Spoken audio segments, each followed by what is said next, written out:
உலகத்துல நிறைய கண்ட்ரீஸ் இருக்கு. இது எல்லாத்துலயும் ஒரே விதமான லீகல் சிஸ்டம் ஃபாலோ பண்றாங்களான்னு கேட்டா கிடையாது.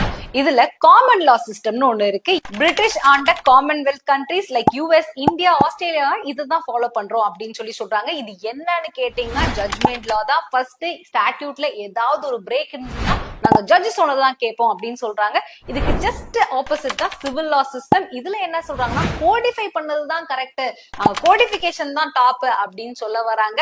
நீங்க என்னதான் லா வச்சிருந்தாலும் எங்க ரிலிஜன் தான் டாப், ரிலிஜியஸ் லாஸ் நாங்க ஃபாலோ பண்ணுவோம் அப்படின்னு சொல்றதுதான் ரிலிஜியஸ் லா சிஸ்டம்.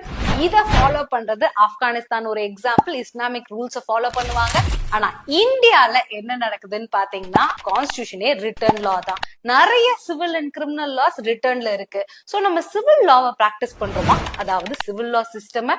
அடுத்து பாத்தீங்கன்னா ஜட்ஜ்மெண்ட் லாஸ். நம்ம கேஸுக்குலாம் என்ன சொல்றோம், கேஸ் லான்னு தான் சொல்றோம்.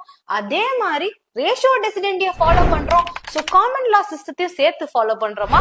சோ இப்ப பர்சனல் லாஸ்க்கு வந்தீங்கன்னா நீங்க கிறிஸ்டியன்னா உங்களுக்கு வேற சட்டம், முஸ்லிம்னா வேற சட்டம், ஹிந்துனா அதுக்கு வேற சட்டம். சோ அப்ப நம்ம ரிலிஜியஸ் லா சிஸ்டம் ஃபாலோ பண்றோமா, எந்த சிஸ்டத்தை ஃபாலோ பண்றோம் அப்படின்றத கமெண்ட்ல சொல்லுங்க.